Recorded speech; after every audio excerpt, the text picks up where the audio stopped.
Vamos lá, iniciando aqui o nosso capítulo 2. Eu estou direto logo começando a aula, que é justamente para que a gente não perca tempo. Nosso capítulo 2 ele é um pouco mais curto, né, do que o capítulo 1, que ele é um pouco mais extenso. Mas olha só que tema legal que nós vamos tratar, que é como começar um namoro cristão. E eu tenho certeza que você está super curioso, seja você casado, né, para você pegar os princípios aqui e passar para essa geração, seja você solteiro, ou seja você que já está se relacionando, você vai poder fazer uma avaliação agora no seu relacionamento, tá legal? Então vamos lá para o nosso capítulo 2. Olha só que interessante a nossa aula de hoje. Vejamos alguns requisitos importantes para iniciar um namoro com base nos princípios de Deus. Eu tenho certeza que você não quer namorar por namorar, você quer iniciar um relacionamento com base nos princípios da palavra de Deus. Por isso que aqui nós não estamos falando de um namoro mundano, nós estamos falando do quê? De um namoro cristão, ou seja, de pessoas que estão ali unidas realmente num propósito, tá? Então vamos lá, pegar aqui o primeiro requisito importante assim, não tem como não ser. Esse com certeza tem que ser o primeiro requisito importante, que é salvação. Ambos os jovens precisam já ter entregado sua vida para Jesus, pois que comunhão pode haver da luz com as trevas? E eu quero ir lendo com você alguns textos bíblicos.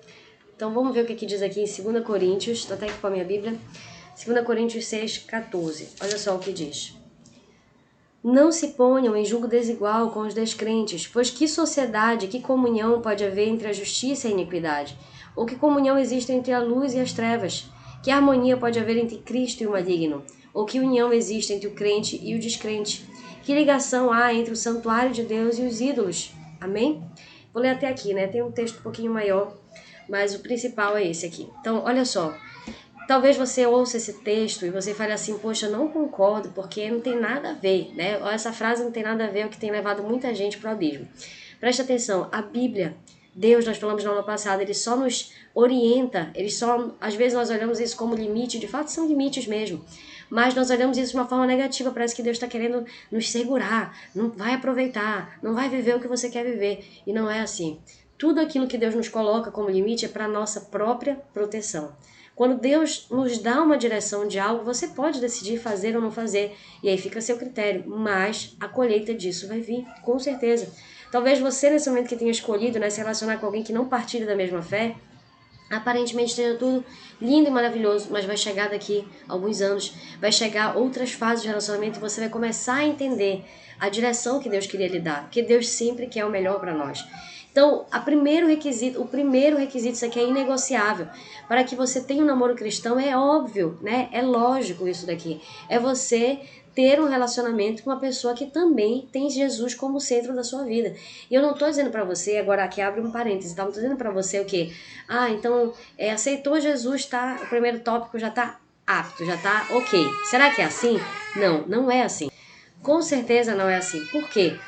Porque é possível que alguém simplesmente, nem todo mundo que está, por exemplo, na igreja é verdadeiramente salvo. É possível que alguém tome uma decisão por Jesus, né, e com uma motivação errada, e que realmente não tenha o seu coração em Cristo. Então, o que eu estou falando para você avaliar, o primeiro tópico é se essa pessoa tem Jesus como o centro da sua vida. Porque não tem como você ter comunhão com as trevas. Não tem como desenvolver. Esse é o primeiro ponto de partida de um relacionamento cristão. Segundo requisito importante, maturidade física e espiritual. E aqui também nós temos um ponto assim extremamente importante. Um ponto extremamente importante por quê? Porque maturidade, queridos, ela é essencial para quem quer desenvolver um relacionamento saudável. Esse ponto aqui eu quero bater um pouquinho mais na tecla, porque eu tenho visto muitos cristãos errando nesse aspecto. Caso contrário, você trará danos para diversas áreas da sua vida, iniciando o relacionamento sem maturidade. Eu quero dar um exemplo para você que eu assisti de uma... Não, eu li no livro Como Flechas, do pastor Luciano Subirá, muito bom, que fala a respeito de criação de filhos. E ele conta, né, a experiência deles, de que na casa deles eles estabeleceram uma regra, eles disseram assim, pai e a mãe, né, o esposo e a esposa, disseram assim, olha, na nossa casa, né, nenhum dos nossos filhos vai iniciar um relacionamento antes dos 18 anos. Por que eles estabeleceram essa regra? Não quer dizer que após os 18 agora a pessoa está super madura, não é isso, ou antes não tem maturidade. Mas eles estabeleceram uma regra ali cronológica, por quê? Porque eles entendem que, no mínimo, essas pessoas elas precisam ter um mínimo de maturidade. Por quê? Porque relacionamento, né? Dividir a nossa vida. Sabermos a pessoa que nós vamos compartilhar a nossa vida é uma decisão extremamente importante, você percebe? Então, é algo é algo que nós precisamos avaliar com muito cuidado, com muita maturidade. E o que, que eu tenho visto hoje, agora trazendo, né? Eu já falei na aula passada que existe a maturidade, a idade cronológica, a idade mental, são coisas diferentes. Ok, você já sabe disso, você vai fazer essa avaliação. Mas o que é que eu tenho visto? O que é que eu tenho visto muito, né, com muita frequência? Pessoas antes da idade se relacionando. E aí é claro, né, que geralmente vai ser um relacionamento mundano, porque essa pessoa não tem estrutura. Geralmente vai ser um relacionamento em que a pessoa logo ela tira Deus do centro e põe o relacionamento, porque não tem estrutura, entenda que relacionar com alguém é algo muito importante, muito assim decisivo na vida de toda pessoa. E se essa pessoa não tiver estrutura para isso, o que, que vai acontecer? Ela simplesmente pode comprometer toda a sua vida através de uma má escolha. Já pensou um jovenzinho, né, que se relaciona com outra jovenzinha, de repente engravida, não tem estrutura para ser pai, compromete seu futuro, né, ela compromete, ele compromete, e aí todo um planejamento familiar que foi feito vai para água abaixo. Por quê?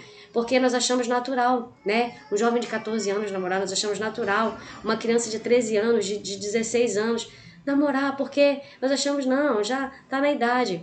Essa é uma visão, infelizmente, muito equivocada, porque nós precisamos tanto de maturidade física para nos relacionarmos, quanto também nós precisamos de maturidade espiritual.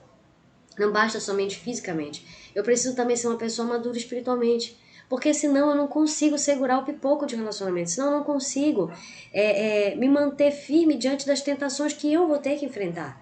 Você percebe? Então nós precisamos entender que é mais sério do que nós achamos que é. E é muito importante os pais colocarem esses limites para os filhos. Para que, se você for deixar na mão do seu filho, né? A criança não tem maturidade para escolher, mas você como pai é responsável, você será cobrado. Né? Será que você está autorizando o seu filho, de repente, a ficar sozinho no ambiente com a sua namorada? Você está autorizando o seu filho a namorar antes da idade? Você está autorizando o seu filho, né, de repente, a ter um comportamento como se fosse um homem casado, a sua filha e assim por diante? Isso vai ser cobrado com certeza, sem dúvida nenhuma, também das pessoas responsáveis por essas crianças, porque ainda são crianças. E para o mundo hoje é muito natural que uma criança comece a se relacionar, às vezes até com 10, 12, 11, mas biblicamente não deve ser assim. Tá? Há necessidade de maturidade física e espiritual. Por isso que eu quis focar um pouquinho mais aqui, porque eu acho que é um ponto que a gente precisa analisar melhor como pais, né? Como jovens, né? Nós precisamos analisar melhor e enxergar se nós temos essa maturidade ou se esse relacionamento está só trazendo prejuízo porque ele está acontecendo fora do tempo. Um outro ponto, outro requisito, comunhão com Deus e hábitos espirituais. Sem comunhão com Deus, você nunca será abençoado em qualquer relacionamento, não tem como. Nada na nossa vida sem Deus vai prosperar. E além disso, você precisa estar cultivando hábitos espirituais como ler a Bíblia, orar, compromisso com a igreja local, ter fruto do Espírito na sua vida, bom testemunho, batismo nas águas, Espírito Santo, batismo no Espírito Santo e tantos outros mais. Então, olha só, você que está se relacionando com alguém, você está observando se essa pessoa é uma pessoa responsável na sua igreja local? Se essa pessoa é uma pessoa que medita na palavra de Deus todos os dias, que ora, que tem vida com Deus, se é uma pessoa batizada no Espírito Santo, se é uma pessoa que já tomou a decisão de batizar nas águas, você está observando se essa pessoa tem realmente comunhão com Deus e se ela tem hábitos espirituais? Porque também, se essa pessoa não tiver, você também vai estar trazendo o quê? Problemas para dentro desse relacionamento, para a sua vida. Um com o outro estarão incompletos, que nós já falamos na primeira aula. E aí, um outro ponto a ser analisado aqui, requisitos, são os estudos. Você precisa avaliar se deseja casar antes de concluir os estudos, pois tudo fica mais difícil depois de casar. Isso daqui é uma decisão sua, né? Não quer dizer que só se casa quando conclui os estudos. Ou, não, existem casos e casos e casos, mas avalie isso. Por quê? De fato, eu vou dizer para você, depois que nós casamos, depois que nós assumimos a responsabilidade, né, com a nossa família, que não é fácil, nós vamos perceber que o tempo vai ficar mais difícil, que alguns projetos que nós tínhamos quando nós éramos solteiros vão ficar mais difíceis de acontecer, né? O estudo, eu posso dizer que sim, é um deles. Fica o tempo mais apertado, você tem que trabalhar, você está preocupado com pagar a conta, você está preocupado com um monte de coisa, então é claro que vai ficar mais difícil, tá? E aí você precisa avaliar, avalie isso também, antes de casar. Você quer esperar concluir o estudo? Então, se for decisão mais sábia, você entende? Faça isso para depois casar. Agora, se você ainda vai demorar muito tempo para concluir o estudo, então também não inicie um relacionamento muito precoce, porque você vai deixar as pessoas 5, 7 anos esperando você, né? Então, é aquilo que nós falamos, tem que tudo ser balanceado, né? Eu não acho saudável um relacionamento muito longo. Mas se eu ainda não posso casar, por que eu vou iniciar um namoro? Aí que tá a minha pergunta para você. Se eu só vou concluir meus estudos com 25 anos, Se eu só vou, né, pensar em casar com 25 anos, um exemplo, tem pessoas que casam antes, como deu o nosso exemplo aqui, meu do pastor Neto, né? E, inclusive ele já concluiu o estudo já no casamento, já com o filho pequeno, né? Ele vai concluir agora esse... eu já tinha concluído, que eu sou mais velha, sou 9 anos mais velha que o pastor, e ele vai concluir agora esse ano, né? Os nossos filhos, temos 2 filhos pequenos, então eu posso dizer pra você, é difícil, é hard, é complicadíssimo. Não é fácil, seria muito melhor, claro, se ele fosse solteiro pra ele fazer isso, mas isso é uma decisão de cada um de nós, tá? E aí nós vamos ter que enfrentar essas decisões, né? E colher os frutos disso, tá bom? São opções nossas. Aí sim,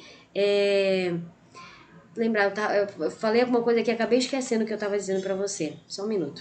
Tentei puxar aqui na memória, mas não lembro o que, é que eu estava falando anteriormente. Enfim, vamos passar para o próximo ponto, então. Então, assim, estudo é importante. Ah, lembrei, tá. Eu estava falando para você que às vezes a pessoa começa a relacionar muito cedo, né, antes do tempo, e ela ainda não tem estrutura para casar. Então o que acontece? Um relacionamento muito longo. E isso também não é saudável, né? Porque a pessoa está exposta a uma série de tentações que ela não precisaria estar exposta, ela defrauda outra pessoa e assim por diante, outra pessoa defrauda ela e assim por diante. Então, o que eu aconselho? Procure verificar, só começa, assim, no namoro cristão ele deságua no casamento, legal. Então, em regra, né, só deve começar o namoro uma pessoa que tem uma expectativa de casar. Né? De repente não é daqui com o ano que vem, daqui com 2 anos, mas tem uma expectativa daqui com 3 anos, mas tem uma expectativa próxima de casar. Se você percebe que a sua expectativa de casar daqui com 10 anos, então não comece a se relacionar, porque você não vai poder casar ainda. Não é aconselhável, não é assim, é fora de lógica isso, tá? Observe isso, por favor. Um outro ponto importante é a situação financeira. Você já tem condições de sustentar uma família? Tem um emprego fixo, ou pelo menos já está galgando isso, ou você vai querer ser eternamente dependente dos seus pais, porque também isso vai trazer problemas para o seu casamento. Eu não estou dizendo que você, né, a geração de hoje, às vezes ela tem uma visão de que tem que estar tudo perfeito para casar. Tá, eu tenho que ter meu carro, tenho que ter meu apartamento, tenho que ter tantos mil na conta, tenho que ter a casa mobiliada. Não, eu lembro, né, eu vejo o exemplo dos nossos pais que muitas vezes casaram mal com um colchão no chão e um ventilador. Legal. Mas casaram, estão juntos até hoje, construíram juntos, bacana. Né? Eu não estou dizendo que você tem que ter tudo para você casar. Só estou querendo dizer que você tem que ter pelo menos o mínimo de condições para iniciar o sustento da sua família. E é claro que você vai construir muitas coisas. Eu acho que o prazer do casamento não é você ter tudo pronto, é você construir com seu parceiro, né? De repente, olha que coisa maravilhosa, com a primeira geladeira, compramos o primeiro fogão, compramos a máquina de lavar. Eu lembro até hoje quando nós compramos o nosso primeiro tanquinho de lavar roupa, que o pastor veio lá do comércio carregando na cabeça o tanquinho, de tão agoniado que a gente estava para, né, uma aquisição, uma vitória nossa. Para muitos pode parecer tem, né, que vitória é essa? Uma coisa tão simples, para muitos é simples, mas para quem, né, tá começando ali devagar, com um pouquinho, aquilo é uma grande vitória. Você compra o seu primeiro sofá, você começa a construir as coisas, assim, isso une muito mais o casal do que você ter tudo pronto, né, e você às vezes não tem aquela mesma conexão de construir, de ir, sabe, passando pelos percalços juntos, isso tudo é muito bom. Então essa situação financeira, você tem uma avaliação de pelo menos se você tem um mínimo para iniciar a sua família. Esse também é um ponto importante a ser avaliado. Outro ponto, o rapaz deve tomar a iniciativa. Ah, não acredito. Será? Olha só, hoje em dia é comum uma moça tomar a iniciativa, né? Na nossa sociedade é totalmente comum, tanto meninas quanto meninos, né, tomar a iniciativa do relacionamento. Porém, quando nós vamos para a palavra de Deus, nós vamos perceber que isso fere, sim, princípios bíblicos, porque mesmo quando se trata de namoro, o rapaz, ele deve ser aquele que deve ter a atitude de cabeça, de líder. Então, quando você entende que o homem, né, biblicamente ele é o cabeça, ele tem que se comportar como cabeça. Ah, pastora, mas se eu não tomar iniciativa, o fulano nunca vai tomar. Então, você está dando um passo agora em algo e lá na frente você vai ter dor de cabeça, porque você vai casar com o marido. Tem uma expressão, me perdoe a expressão, mas é exatamente isso, o marido banana. O que é o marido banana? Aquele cara que não faz nada, que não ajuda em nada, que é mole, que não toma iniciativa, e depois a pessoa está reclamando, mas ela não fez avaliação antes de casar. Por isso que nós precisamos o quê? Entender que essa iniciativa você, né, deve dar os sinais, como moça. Você tá ali, né, demonstrando, né, ali muito sabiamente, sem descaramento, é claro, Porém, quem vai tomar realmente a iniciativa desse relacionamento, eu tô falando à luz da Bíblia. Quer você concorde, quer você não concorde. À luz da palavra, o homem, ele é o cabeça, e por ser o cabeça, ele deve ter a iniciativa de líder. Então, se você, homem, tá assistindo essa aula, você pensa assim, poxa, eu não tenho essa iniciativa, então comece a se apossar disso. Comece a estudar um pouco mais sobre isso, né? Postura de homem, posição de homem, de liderança. Eu lembro até hoje, né, de quando o pastor me pediu para conversar, queria conversar comigo a respeito, né, de relacionamento. E eu lembro até hoje que a primeira coisa que eu falei para ele, porque como, né, quem nos conhece pessoalmente, quem nos conhece não sabe, mas o pastor ele é 9 anos mais jovem do que eu. Então, quando nós começamos, né, a nos aproximar, ele começou a chamar minha atenção e vice-versa, e ele me chamou para conversar, ele falou assim, eu quero conversar com você, né? Eu já achei aquilo, poxa, foi uma atitude, né? Assim, eu fiquei feliz pela atitude e postura de homem, apesar de jovem, uma postura de homem, né? Eu quero conversar com você. E aí, quando nós fomos conversar, a primeira coisa que eu lembro que eu falei é, olha, que eu imaginei, não, ele é muito jovem, se ele é muito jovem, provavelmente casamento não é algo que passa na cabeça dele, e se for, não é uma pessoa para mim, porque eu quero construir uma família, eu tô na fase de construir uma família, imagino que isso não passe ainda pela cabeça desse jovem.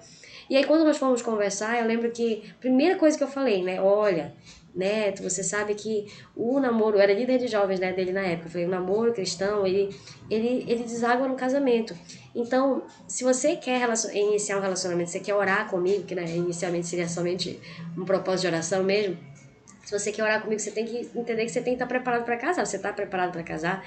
E eu nunca esqueço da postura, né? A iniciativa ali que ele tomou. E ele disse assim, eu quero casar com você. Mas eu quero casar com você. É para isso que eu tô iniciando. Então, na minha cabeça, eu achava assim, não, ele quer um namoro. Né? Ele não tá pensando no casamento. Então, já foge do propósito do namoro cristão. Mas quando nós fomos conversar, eu identifiquei que não, ele realmente queria uma família. E aquilo me surpreendeu muito. E tanto que 1 ano e meio depois, nós estávamos casando, né? Iniciando a nossa própria família. Então, a atitude, né? Essa atitude de líder, ela deve sim partir do homem. E você vai ter, moça, o reflexo disso no casamento. Porque até hoje eu tenho um homem que ele realmente tem a figura de líder na nossa casa. Né? Agora, se eu caso com um banana, o que acontece? Eu vou viver a minha vida toda reclamando que meu marido não tem iniciativa. Mas isso é algo que tem que ser avaliado antes. Por isso que você tem que avaliar, eu tenho que avaliar. Tá? No meu caso, né? Já fiz a minha avaliação, já fiz a minha escolha bem sucedida, graças a Deus. Agora você que está solteira vai precisar fazer a sua escolha também, que seja bem sucedida. Outro ponto importante é que, olha só, a permissão dos pais. Será que os pais estão de acordo com esse relacionamento? Os filhos devem obedecer e honrar os pais. Ah, mas os meus pais não são cristãos, então estão excluídos disso? Não. A honra e a obediência é para todos os pais, independente se ele é cristão, se ele não é cristão, né? Se ele é salvo, se ele não é salvo. É muito importante para os filhos a bênção dos pais. Então, procure sim pegar a bênção dos pais, né? Ter a bênção dos pais no relacionamento. Outro requisito, apoio dos líderes espirituais. Isso daqui é algo que hoje em dia assim está quase em desuso. Né? As pessoas, como eu disse, elas iniciam e terminam o relacionamento, não comunicam o pai, não compartilham com os líderes, não pedem a bênção dos líderes, não pedem a bênção dos pais. E aí você vê assim, né? Parece que perdeu-se totalmente essa figura de autoridade dentro das vidas das pessoas. Nós temos figuras de autoridade, isso faz bem para cada um de nós. Então, olha só, o apoio dos líderes aqui, ele é importante também. Será que, eu sou da época que quando alguém namorava, né, a pessoa ia conversar com o pastor, olha, eu vim aqui pegar a sua bênção, eu quero iniciar o relacionamento, não tinha nem iniciado, eu quero iniciar o relacionamento com fulana, com fulano, e o pastor ia lhe dar a sua bênção ou não. Hoje em dia isso já não acontece, mas, poxa, né, nós podemos fazer a diferença nesse sentido. Converse com seus líderes, né, pastores, discipuladores, etc., antes de se abrir com a moça. Então, antes de você tomar uma decisão aqui, converse com a sua liderança, converse com seus pais. Eles podem lhe dar muita ajuda e orientação, e a bênção dos líderes também é importante, porque eles também são autoridades sobre a nossa vida. Comunicação e visitas. Aqui é um outro ponto assim importantíssimo. Deve-se estabelecer um ritmo nas visitas do rapaz na casa da moça. Um limite, uma organização. Por quê? Isso aqui tanto serve para fechar brechas, né? Porque você sabe que nesse momento, né, o momento da paixão, o momento que os dois estão ali, o casal, né, apaixonadinho, tão lindinho, tão bonitinho. E aí o que acontece? Se nós tornarmos aquilo, facilitarmos muito, é aquilo que eu falei para você na frase aí que a minha mãe disse, né? Acho que foi na aula anterior. Fogo e pólvora não podem ficar juntos. E aí, por isso que nós temos que estabelecer limites, nós temos que estabelecer um ritmo. Vai estar todo dia na casa da pessoa, vai atrapalhar a vida dessa pessoa, vai atrapalhar o estudo, vai atrapalhar o foco, vai atrapalhar o objetivo. Tem que traçar o quê? Um tempo para estar, vai ser 2 vezes na semana, né? O período de tempo que vai passar o dia inteiro, 2 vezes na semana vai passar o dia inteiro lá, também vai atrapalhar. Né? Um outro limite tem que ser estabelecido pelos pais, né? E por isso que é importante os pais. Agora, se você não tem um pai que estabeleça, você mesmo vai precisar se estabelecer para você mesmo esse limite, para você ter um namoro cristão. Um outro limite estabelecido, os locais que você vai frequentar. Né? Será que você vai ficar, né? Você vai ficar na sala com seu namorado, namorada, ou você vai ficar pro quarto, ou você vai ficar num local isolado? Isso tudo é muito perigoso. Você precisa estabelecer limite. Não, eu só vejo meu namorado aqui no ambiente onde todas as pessoas estão vendo, né? Um ambiente onde as pessoas transitam, elas passam. Eu não fico isolada, né? Nem sob pretexto, né? Às vezes, não, vou me isolar aqui porque a gente vai orar juntos, né? Mas é muito perigoso, porque às vezes esse isolamento, né, pode até iniciar como algo aparentemente espiritual, mas esse isolamento ele pode trazer, com certeza, inúmeras tentações que às vezes a gente não tem ainda capacidade de lidar com elas. Então é muito perigoso, é melhor estabelecer limites. O outro requisito, paz completa no seu espírito, já encerrando aqui a nossa aula, tá? Paz completa no seu espírito. Você precisa sentir aquela paz que só Jesus pode lhe dar. Enquanto você tiver dúvidas, espere mais no Senhor. Se você tá ali, será? Não tenho muita certeza, será? Então, tem alguma coisa errada, sabe?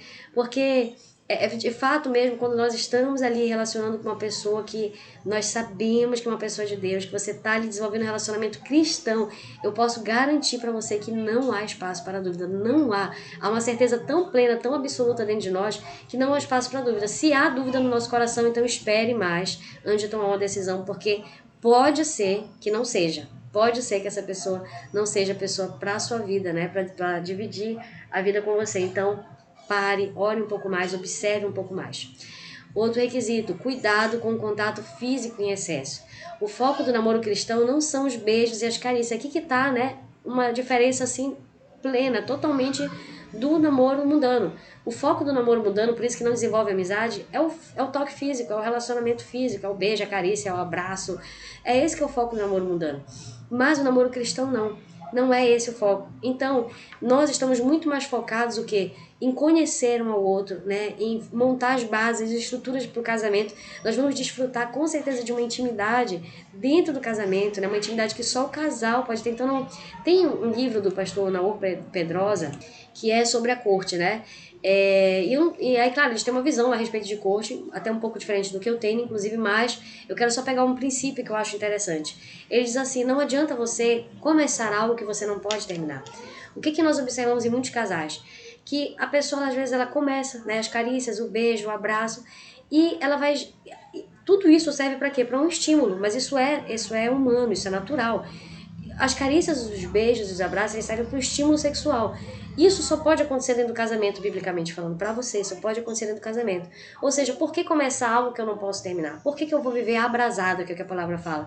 O tempo todo me estimulando, o tempo todo, né, ali me colocando numa situação de tentação, sem poder, de fato, ter uma relação mais íntima com aquela pessoa, porque ainda não é o tempo. Por esse motivo é importante o quê? Não acender uma chama que não pode ser apagada. Aí é que tá. Por isso nós devemos evitar situações em que estejamos a sós. Os encontros devem ser sempre em ambientes que tenham outras pessoas. Sempre. O encontro, né? Eu tenho certeza que eu teria me protegido muito mais se eu também tivesse tomado esses cuidados que eu estou aqui repassando para você. Nós tomamos cuidados do nosso relacionamento, nós acertamos em algumas áreas do nosso relacionamento, nós falhamos em outras áreas do nosso relacionamento, mas tudo isso serve para quê? Para que você possa pegar esses princípios bíblicos e falar assim, eu não preciso errar no erro do outro, eu posso acertar, eu posso ter um relacionamento abençoado, eu posso ter um comportamento abençoado e abençoar o meu relacionamento através disso. E, praticamente encerrando a nossa aula aqui, né, nós vamos falar a respeito da cautela com o modo de se vestir, conversa e comportamento. Outro ponto aqui importante, né, a respeito de relacionamento, é esses 3 assim, pontos interessantes, que é o modo de se vestir. Os dois precisam velar por um ambiente que é agradável, que seja bom estar juntos. Imagine, né, da mesma forma que as carícias podem levar a uma intimidade física, Também, o que pode acontecer, a forma de eu me vestir também pode despertar isso em alguém, né? Isso vale tanto para o rapaz quanto para a moça. Então é importante nós termos o que é um modo adequado de nos vestirmos, com cuidado, né? A conversa, que assunto eu vou conversar? Vou conversar qualquer coisa, vou conversar coisas que me estimulem a viver algo que eu ainda não posso viver? Não, vou conversar coisas santas, coisas que vão montar essas estruturas do nosso casamento, né? Como é que ele lida com as finanças, como é que ele lida com a sua vida espiritual, como é que ele... Eu vou conversar coisas que edificam, que é o que a palavra nos fala, né? E eu vou ter um comportamento também edificante. Então, tenho certeza, né, encerrando a nossa aula, que se nós tivermos, se nós pegarmos esses princípios, eu tenho certeza que você e eu temos tudo para começarmos e nós temos tudo para termos um relacionamento cristão abençoado e desenvolvemos esse relacionamento debaixo da bênção de Deus, tá? Então, eu espero você na nossa próxima aula, fique firme e nos vemos mais tarde. Até mais!